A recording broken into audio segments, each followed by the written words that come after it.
With a referendum on the UK's membership of the EU looming, Britain's Prime Minister David Cameron seems quite upbeat about proposals made by the EU to keep the country in the bloc.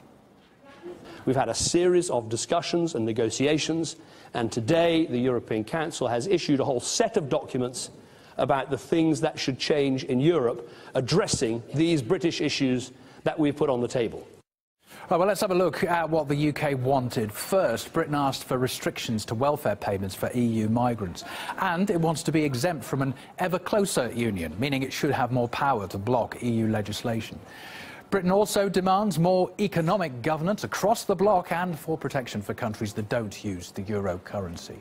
It also wants to get more freedom from EU bureaucracy and an end to the so-called red tape burden. Although Richard Tice, who campaigns for Britain to quit the EU, still thinks that's not enough.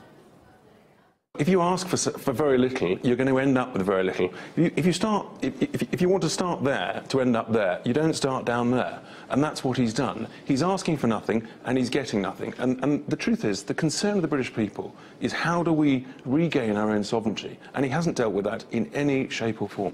As for what's on the table, draft proposals were unveiled by EU President Donald Tusk on Tuesday. They include the key point of an emergency brake on migrant benefits, but the tone of the document suggests that the bloc is reluctant about many of Cameron's demands. It also calls for more discussion and adds that progress is going to be monitored.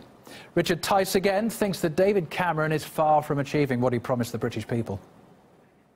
He originally promised that he would get a reformed EU. He hasn't at all. All these issues are merely a restatement of the existing status quo. This so-called red card system that he's got, we've already got that. It's called the Council of Ministers, and if over 50% of the nation states say they don't want a piece of legislation, it gets rejected in the Council of Ministers. He's trying to deceive and con the British people with different words, with weasel words. Fortunately, the British people are not fools.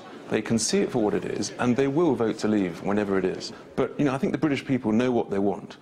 They want their sovereignty back. The definition of a sovereign nation is when you control your own laws and your own borders. And we don't. We are a 10% subsidiary of the EU.